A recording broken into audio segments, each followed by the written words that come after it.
कोणत्याही परिस्थितीत स्वतःला टिकवणं गरजेचे असते. कोणत्याही परिस्थितीत स्वतःला टिकवून ठेवणे गरजेचे असते. आपण हरलोय, संपत चाललोय हे कळता क्षणी सावरायला शिकायला हवं. खुद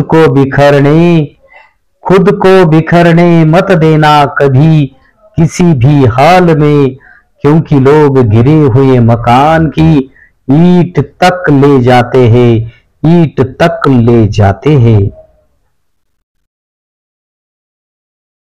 भांडण झाल्यावर जेव्हा समोरचा नातं तोडण्याचा निर्णय घेतो तेव्हा हा निर्णय आधीच घेतलेला असतो. फक्त तो निर्णय आपल्याला आपली चुकी झाल्यावर सांगितला जातो.